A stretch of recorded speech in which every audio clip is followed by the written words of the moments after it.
The fact that you open the valve and you have water flowing is wonderful. You can't trust it forever.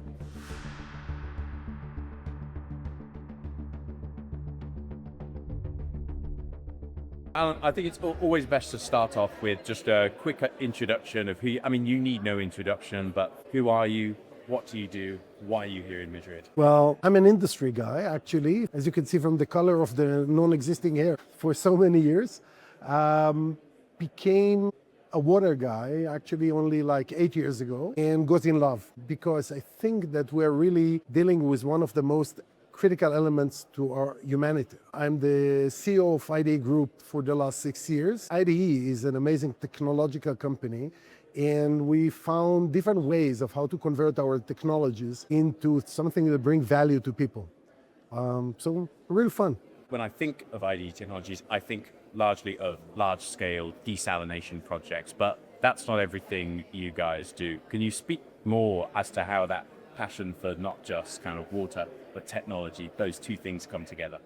The nature of our company is not starting from seawater or other. It's starting from what is the challenge, what are the needs that people really see. Everybody thinking about just warming. It's not about just warming. It's about the whole disruption of the pattern that we're used to with the climate. It can be floods.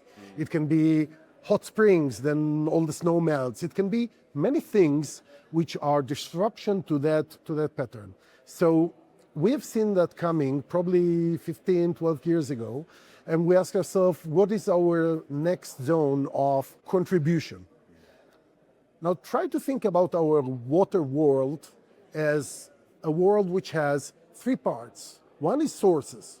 Sources can be aquifers, groundwater, rivers, whatever, okay? Everything relates to precipitation and the nice addition of seawater desalination, right? But that's one part. The second part is how to store and transport water all around. It's a big business. And then comes the third part, which is how to get along with the wastes, whether it is municipal waste, industrial waste, etc. And within IDE, since we love the technology, we say if you have a hard, difficult source to purify, that's us. It doesn't have to be seawater, it can be other things. But if it's difficult, that's us. And on the other side, if you want to reuse water, reuse waste, that's us. So we started that journey, started to develop technologies which we believe that today are actually the best in the market to reclaim water from complex waste.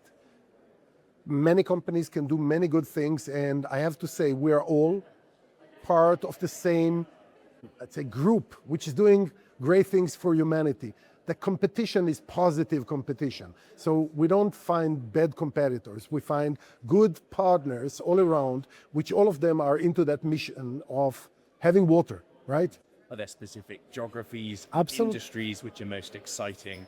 Well, we love to work with the people that believe that the cost of not having water is big. Who are those people? Microelectronics, data centers are exactly in that place, right? Because you can't afford not having water. So the cost of not having water is so high. So we definitely see all those industries and all those places. But again, it all starts with the fact that we love to work with people that really understand the meaning of the value of not having water. This is huge cost, not having water, right? So with that in hand, we are in India because water scarcity there is substantial and the boom of the industry and different sectors there is high. So people really listen and try to get the good solutions.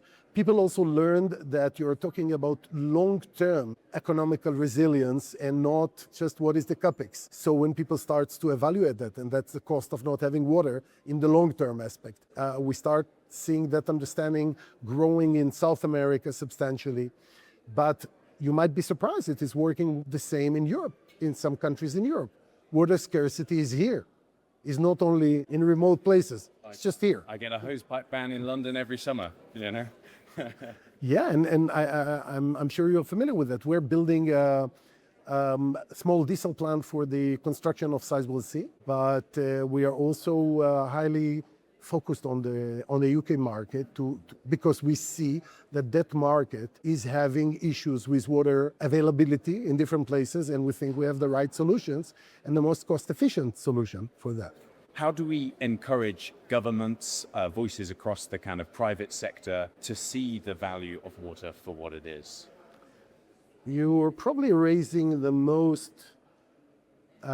complex question, because generally speaking, everything around water is a marathon. There are no short-term solutions.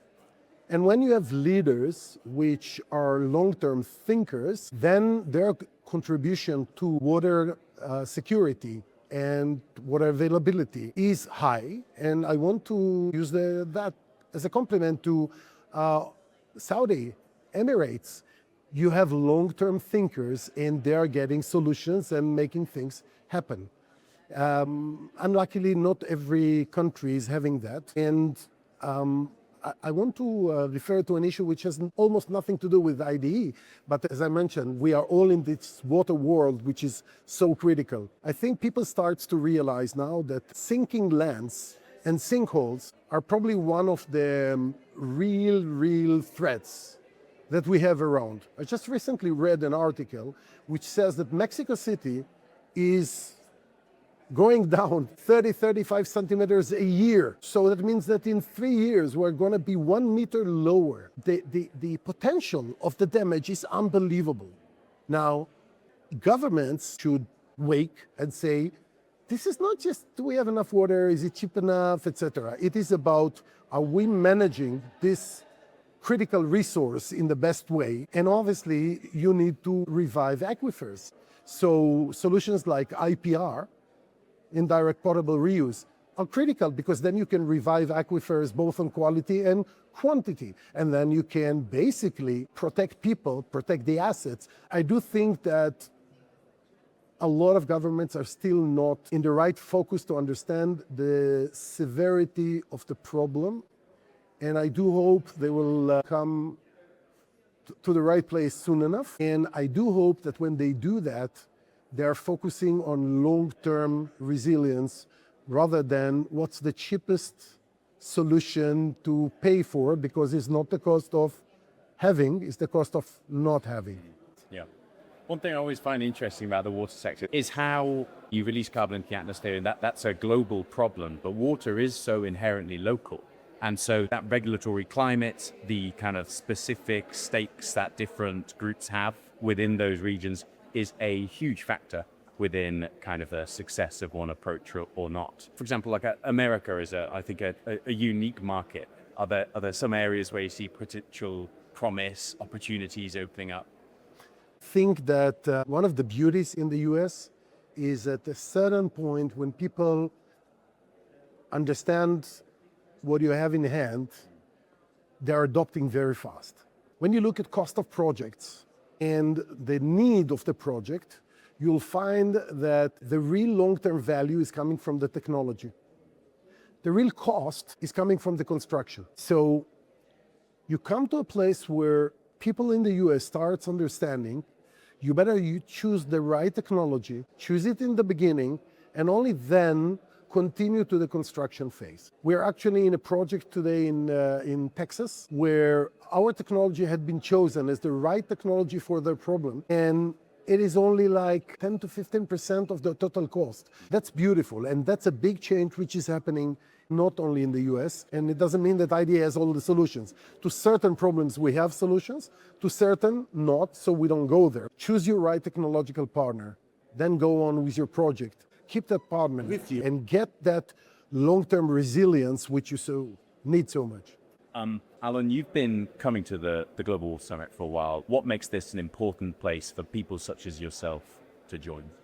It saves lots of business troubles all around. But more than that, I think that the people, when they come here, they can share ideas, they can speak, and suddenly you meet people that you had no other chance to meet and to discuss water issues and to expand your horizon. I don't see where it would happen elsewhere. Water is a resource in crisis, and humanity cannot survive that crisis unless being taken care of. And I believe that if all of us as influencers will share that view in any panel, in any family dinner, in any friends meeting.